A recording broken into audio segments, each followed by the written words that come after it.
The price of admission. When family love comes with a bill. The subject line on the email blazed from my inbox. OMG, you have to see this. It was from my cousin, Sarah. And attached was a video clip. I hesitated. It was a Tuesday, drowning in spreadsheets and back-to-back client calls. I almost skipped checking my personal email altogether. But something nagged at me, a premonition that buzzed under my skin. The video, a measly 43 seconds, took forever to load on the office Wi-Fi. 43 seconds that shattered my world.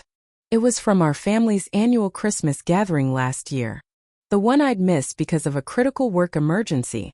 A project I had to deliver to secure the promotion that had been silently subsidizing their lives for the past 3 years. The video started with a shaky pan of Mom's living room. The familiar twinkling Christmas tree lights. The muted din of chatter. Then Liam's voice, my brother, slurred with alcohol. Thank God Olivia couldn't make it. Now we can actually enjoy ourselves without the constant work talk. A cold fist clenched in my stomach. My half-eaten sandwich lay forgotten on my desk. She's so uptight now, chimed in my sister Chloe, her voice dripping with sarcasm. Acts like she's better than all of us just because she's got that fancy marketing job. And then Mom's voice, the one that used to soothe me to sleep with lullabies. Well, her fancy job is paying for this Christmas dinner, so I can tolerate a little attitude. Laughter erupted. The camera, presumably wielded by Sarah, panned to reveal the assembled family, glasses raised. The funny thing is, Liam continued, she actually thinks we care about her work.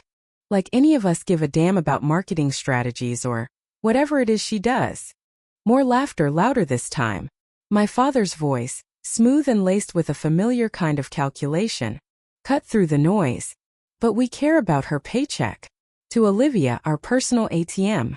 The whole group toasted, their eyes gleaming with a mixture of amusement and something else, something predatory. The video ended abruptly. Sarah's follow-up message read, OMG Liv, I'm so sorry. This was meant for my therapist. I was showing her the toxic family dynamic. Please call me. I couldn't call. I couldn't speak. My hands trembled so violently I could barely close my laptop. 3 years of supporting them after Dad's business went bankrupt. 3 years of sending money for Chloe's kids' never-ending list of school supplies. 3 years of covering Liam's rent while he found himself. 3 years of believing we were a family, bound by love and mutual support. I barely made it to the bathroom before vomiting. The rest of the workday was a surreal blur. I smiled at colleagues, finished my presentation, nodded at the appropriate moments during meetings. But inside, I was trapped in a loop, replaying those 43 seconds. Our personal ATM. The drive home was treacherous. My vision constantly obscured by tears. I had to pull over twice, gasping for breath, trying to anchor myself to reality. By the time I reached my apartment, a strange, chilling calm had settled over me. The kind that descends after a hurricane has flattened everything in its path. My phone was a pulsating, insistent presence in my hand. 5 missed calls from Sarah. 2 from Mom. Probably their monthly check-in about the money. It was the first of the month, after all. I silenced the phone, letting it drop onto the counter. Instead, I opened my banking app. The familiar robotic transfers to my family members swam before my eyes. Mom and Dad. $1,200 a month for mortgage assistance. Liam. $800 a month for temporary rent support. Going on 2 years now. Chloe $500 a month for the kids' essentials. Plus a constant stream of emergency requests for car repairs, medical bills, and school trips. In total, I'd funneled over $95,000 to them in the last 3 years. Money that could have been a down payment on a house of my own. Money that could have funded the master's degree I'd put on hold. Money for the vacation I hadn't taken in 4 years. I was living in a cramped 1-bedroom apartment, eating instant noodles twice a week to maintain their lifestyle. My phone rang again. Mom. For the first time in my adult life, I ignored it. I poured myself a glass of cheap wine and made a decision. The ATM was officially closed. Morning brought a strange clarity, sharp and unforgiving. 7 new voicemails assaulted my ears. Olivia. Mom. Just checking in about this month's transfer. It hasn't come through yet. Hey sis, Liam here. Got a bit of a situation with my landlord. Could use an extra 300 this month. Call me back. Olivia, Mom again. Is everything okay? We're waiting on that transfer. Dad's blood pressure medication needs to be refilled. Each message tightened the knot in my chest. Each one confirming the truth that had been so brutally revealed in that video. Not one of them asked how I was doing. I went through the motions of getting ready for work, shower, clothes, coffee, like a robot executing its pre-programmed directives. But I didn't cry. Something had hardened inside me overnight. During my lunch break, I emailed my bank and canceled all recurring transfers to my family members. The relief was instant, like dropping a boulder I'd been carrying for years. Then I texted my mother. No transfer this month. Need to take care of some personal financial matters. Her response was instantaneous. Olivia, your father needs his medication. This isn't funny. I turned off my phone. I finished my workday. That night the calls escalated. My father joined in. Then Chloe. Then Liam. By 9 p.m., I had 23 missed calls and 38 text messages. I read them all. A detached observer of their mounting panic and fury. How could you be so selfish? We're family. Dad could have a stroke without his medication. My landlord is threatening eviction. The guilt was suffocating. I almost caved. Almost reached for my banking app, ready to transfer the money. 3 years of conditioning were hard to break. But then I remembered the video. The laughter. The toast. Our personal ATM. I switched off my phone. And I slept better than I had in years. A week passed. I changed my phone number, created a new email address, and went temporarily dark on social media. I needed space to think, to recalibrate my entire understanding of family, of love, of my own worth. The following Saturday, someone buzzed my apartment. I peered through the peephole and saw Liam standing there, looking disheveled and desperate. My heart hammered in my chest. My palms were slick with sweat. But I opened the door. What the hell? Olivia. He shoved past me, barging into my apartment. You changed your number? Mom is losing her mind with worry. I doubted that. I needed some space. Space. He looked incredulous. You can't just cut off your family, because you need space. My landlord gave me an eviction notice yesterday. No concern for me, no question about why I might need space, just the money problem. I swallowed my anger. I'm sorry to hear that, I said. And I was despite everything. I didn't want my brother to be homeless. Sorry doesn't pay my rent, Olivia. He ran his hands through his hair. His face twisted in exasperation. Whatever is going on with you, can you just send the money, and then deal with your, whatever this is? That's when I knew, with a certainty that cut through all the years of guilt and obligation, that I wasn't a sister to him. I was an ATM with inconvenient emotions. I can't do that, Liam. Can't or won't. His face darkened. Because from where I'm standing, you're just being selfish. After everything this family has done for you. A bitter laugh escaped me. What exactly has this family done for me? Liam. He sputtered, his eyes wide with indignation. Raised you. Supported you. Been there for you. He listed these like they were extraordinary acts of generosity, rather than the baseline of what family should be. And in return, I've given all of you nearly $100,000 over the past 3 years, I said, my voice steady. Money that wasn't loaned but given. Money I worked 60-hour weeks to earn. He had the decency to look uncomfortable, but only briefly. We needed it. You didn't. You don't know what I need, Liam. None of you ever asked. He scoffed. Are your feelings hurt because we don't fawn over your fancy job? Grow up, Olivia. That's when I told him about the video. I watched his face change, as I described exactly what I'd seen, what I'd heard. He tried to backpedal. We were just joking around. You know how family is after a few drinks. No, I don't know. I said, my voice flat. Because apparently, my understanding of family was completely wrong. I asked him to leave. Surprisingly, he did. But not before telling me I was making a huge mistake. That I'd regret turning my back on family. Maybe he was right. But as I closed the door behind him, I felt something unexpected, relief. Like I could finally breathe again. The next day, I received an email from my mother. The subject line, "We need to talk." The message was brief. Olivia, whatever you think you know, you're misunderstanding. We're your family. We love you. Please call me so we can sort this out. No acknowledgement of the video, no apology. Just gaslighting and emotional manipulation. I didn't respond. 3 days later, a more desperate email arrived. Your father had to borrow money from his brother for his medication. Is that what you wanted? To humiliate us? To make your father beg? The guilt stabbed at me. I'd never wanted to hurt them. Only to stop letting them hurt me. I wrote back a single line. Dad has a pension and Social Security. His medication costs $43 per month with his Medicare coverage.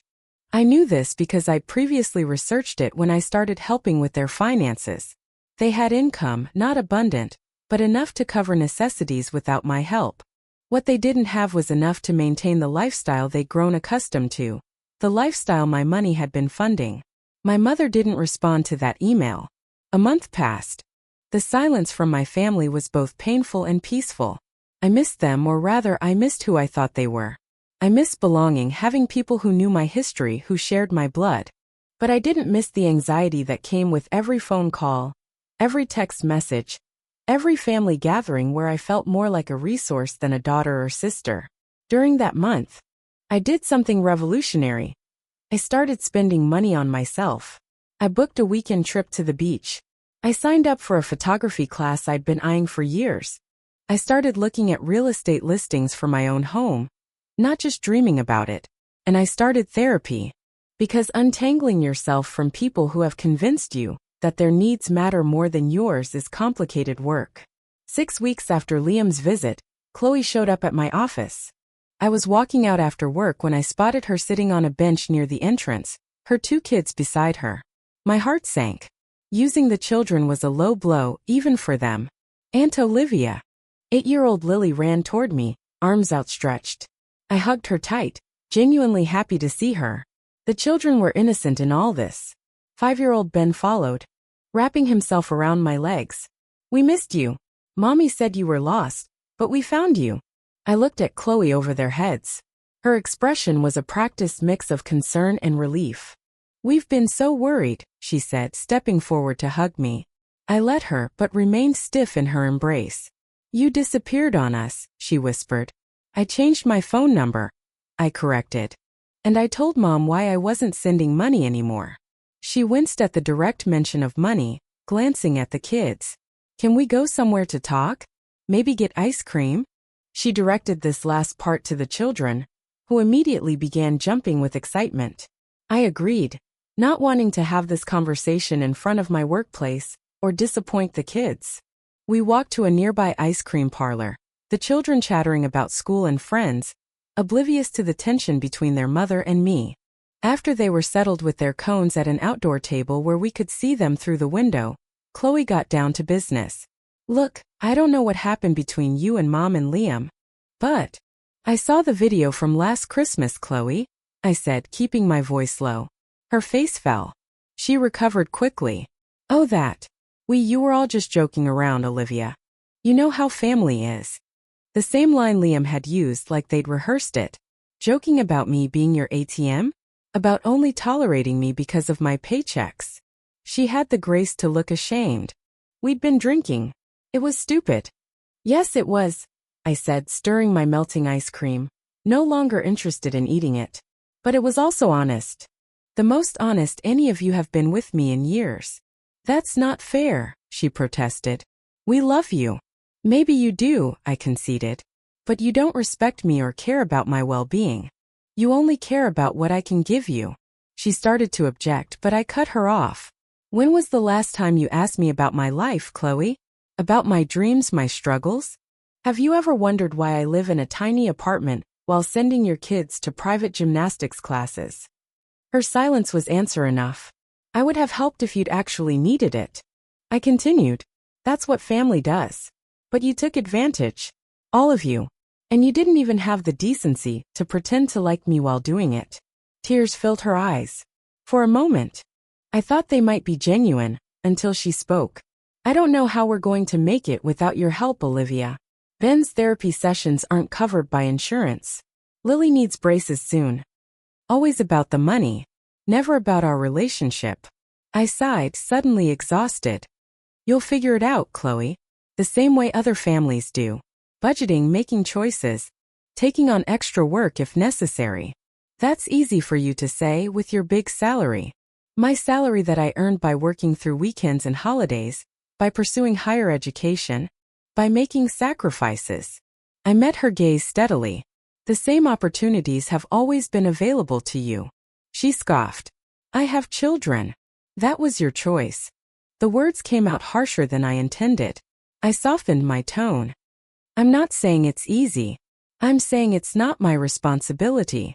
We sat in silence for a moment, watching the kids through the window. They were laughing, trying to catch drips from their cones. I do love you, Olivia, Chloe finally said. We all do. In our way. Their way. Conditional. Transactional. Not the way I needed to be loved. I love you too, I said.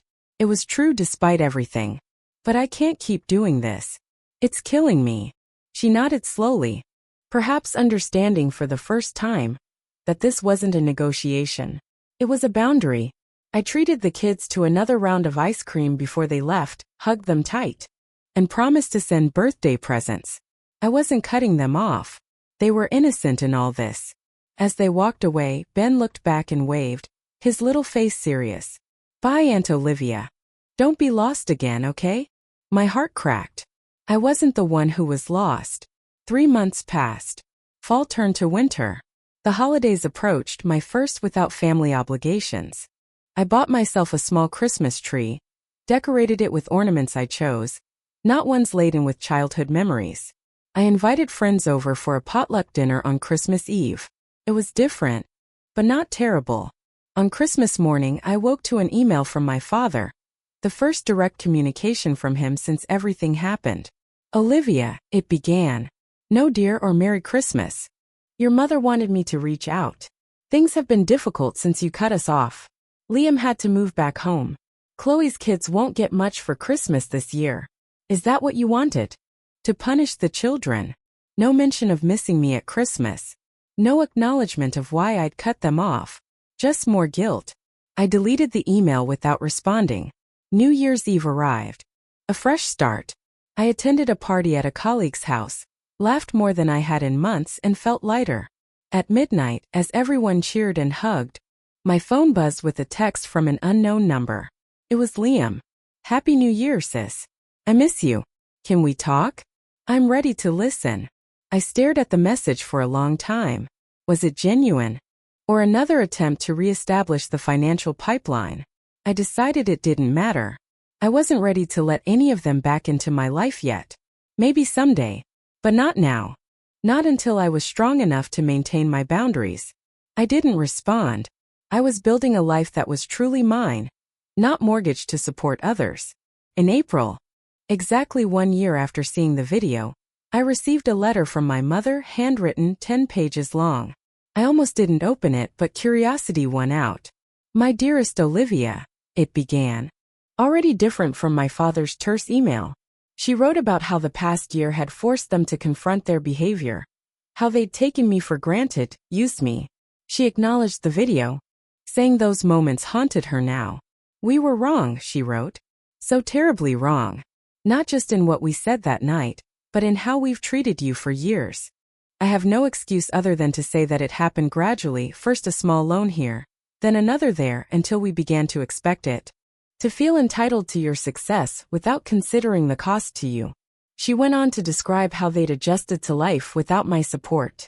Liam had taken 2 jobs and moved into a smaller apartment. Chloe had started an online business selling crafts. They'd downsized their own home. We're managing, she wrote. It's been hard, but necessary.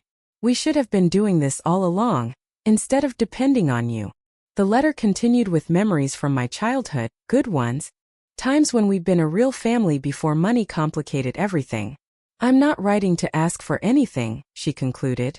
Only to say that I'm sorry that we're all sorry, and that if you ever want to try again, to have a relationship based on love and respect rather than financial obligation, we're ready. But only when and if you are. She signed it with love and regret. Mom. I folded the letter carefully and put it away. I needed time to process it to decide what I wanted. A week later, I sat down and wrote my own letter. Not long, just 1 page. I listed every financial sacrifice I'd made for them, not to make them feel guilty, but to acknowledge the reality of what had happened. I deserved that recognition. Then, I wrote about the pain of discovering how they really saw me, how it had forced me to reevaluate everything I thought I knew about family and love. I don't know if we can rebuild, I concluded. But if we try, it needs to be different. I am not your ATM. I'm your daughter, your sister, a person with my own needs and dreams. If you can see me, really see me, perhaps we can start again. Slowly, I mailed the letter the next day. Then I took my dog for a long walk in my new neighborhood, breathing in the scent of spring flowers, feeling the warmth of sunshine on my face. Whatever happened with my family, I was going to be okay. I'd learned the most valuable lesson. The price of being loved shouldn't be the sacrifice of your own well-being. Some relationships cost too much. And I was finally brave enough to close the account.